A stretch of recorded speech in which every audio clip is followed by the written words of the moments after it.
Bismillahirrahmanirrahim. Par le nom d'Allah clément, miséricordieux, madame, mademoiselle, monsieur, chers abonnés, chers élèves, chères écolières et écoliers, bienvenue à toi dans ta classe pour ta 15e leçon de théologie.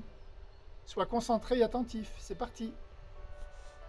Par le nom d'Allah clément, miséricordieux, la coranothérapie te présente ta chaîne YouTube pour une école citoyenne associative, pédagogique et participative.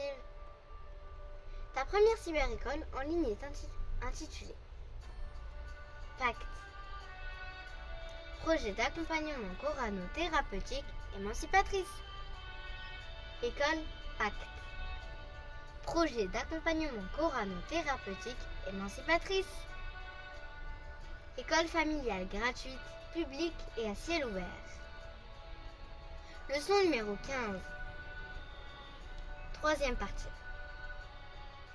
Quel est le premier appel de Dieu dans le Coran? À qui Dieu adresse cet appel au début de son livre? Que contient ce message? Le premier appel est destiné à l'humanité. Voilà ce qu'il contient. Un appel s'adresse aux gens. Servez votre maître qui vous a créé ainsi que ceux qui vous ont précédés, afin que vous soyez dévoués. Sourate 2, signe 21.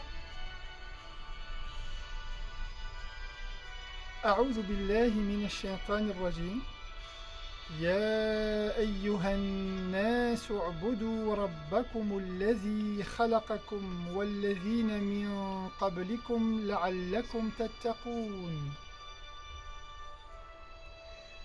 Un appel s'adresse aux gens. Servez votre maître qui vous a créé, ainsi que ceux qui vous ont précédés, afin que vous soyez dévoués. Sourate 2, signe 21. Le premier message du Coran s'adresse d'abord à l'humanité tout entière.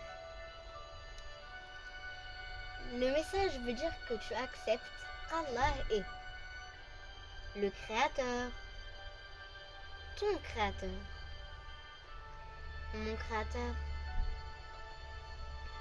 Pour cela, Dieu te demande de le servir, c'est-à-dire servir son culte. Cela veut dire que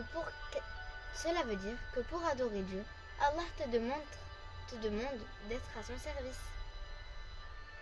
Parce qu'Allah est l'auteur de la création. L'auteur et la nature ont en commun le même créateur. L'homme et la nature ont en commun le même créateur. Ce n'est pas la nature qui créa la race humaine. Ce n'est pas Mère Nature qui créa Dieu non plus. Ce n'est pas l'homme qui créa la nature. Ce n'est pas l'homme qui créa Dieu non plus. Mais au commencement de toute la création par Dieu, Dieu créa l'homme. Et l'homme n'a jamais cessé d'exister. Plus que cela, l'être humain est au centre de toute la création. Et la création est à disposition des êtres humains, c'est-à-dire à leur service.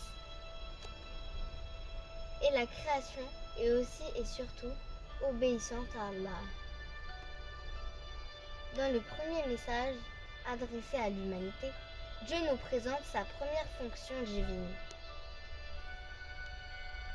Sa première fonction est de nous dire: je suis votre maître. Je suis votre créateur. Sers-moi et sois à mon service. Puis Dieu rajoute à la suite de ce message que sa fonction de maître et de créateur convient très bien avec une autre qualité, celui de pourvoyeur de l'humanité. Le pourvoyeur de l'humanité veut dire que Dieu est le dispensateur de toute l'humanité. Cela veut dire qu'il est celui par qui toute la création subsiste. Subsister veut dire que Dieu donne à boire et à manger à tout le monde parmi les humains, les animaux et aux autres espèces visibles et invisibles. J'espère que tu comprends. Merci pour ton écoute, révise bien cette leçon et apprends par cœur les définitions. C'est la condition pour valider tes acquis. Révise bien ta leçon et apprends par cœur les définitions. En attendant la leçon numéro 16, abonne-toi, partage, diffuse, commente, mets un pouce bleu. À bientôt, salam alaikum. Wa alaykoum assalam wa rahmatullah. J'espère que tu as bien compris cette leçon, cher élève, et je te dis à très bientôt.